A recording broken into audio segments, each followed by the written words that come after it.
Hey guys, this is Ian Fairley, and welcome to another episode of my dinosaur series. Last episode we explained how the Abelisaurids had appearances similar to T-Rex and other tyrannosaurs, though their bodies appear to be slightly shorter.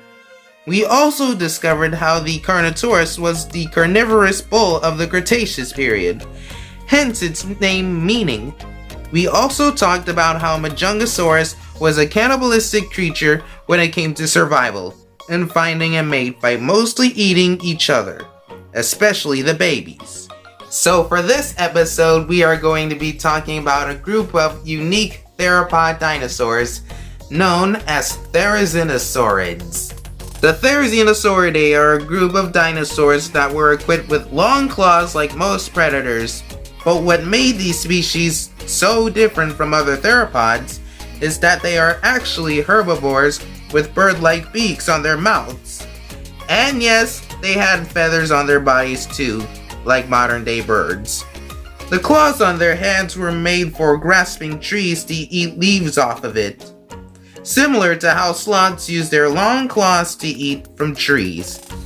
Therizinosaurids will also use their claws to defend themselves against attacking predators. The two species of Therizinosaur dinosaurs we are going to be talking about for this episode are Therizinosaurus and Nothronicus. Let's start with the Therizinosaurus, shall we? The Therizinosaurus name means sky lizard thanks to its 3.2-foot claws on each hand made for defense against predators and picking off leaves from the trees. Therizinosaurus was known for having the longest claws of any dinosaur of its time during the late Cretaceous period. In year 1948, Therizinosaurus fossils were discovered in the Negment Formation of Asian China 70 million years ago.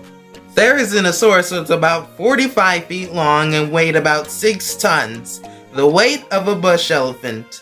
It was also as big as Tyrannosaurus rex and its Asian cousin, the Tarbosaurus, meaning alarming lizard. Tarbosaurus was a tyrannosaurid that lived in the same time and place as Therizinosaurus, and such fights have been happening most of the time, according to dinosaur documentaries I have seen, such as Chased by Dinosaurs.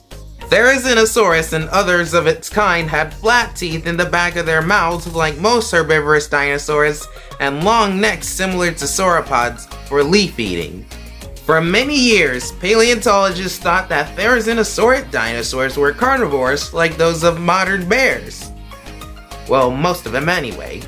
And others specified that they were insectivores like those of modern-day amphibians, chameleons, and songbirds. Of course, they could be wrong. Now that I have covered everything about Therizinosaurus, let's talk about its close cousin, the Nothronicus. The species name Nothronicus means slothful claw because of its 9-inch long claws, even longer than the modern-day sloth, which I have mentioned about before.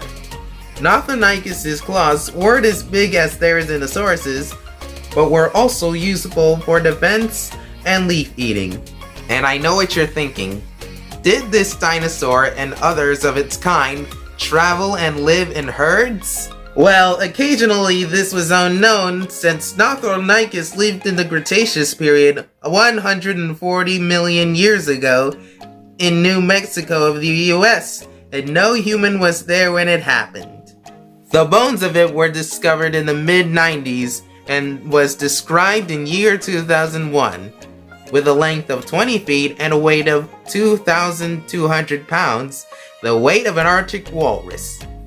If Nothronicus did live in herds like most herbivorous dinosaurs, that could also be another defense against predators, though most Therizinosaur dinosaurs usually live alone preferably.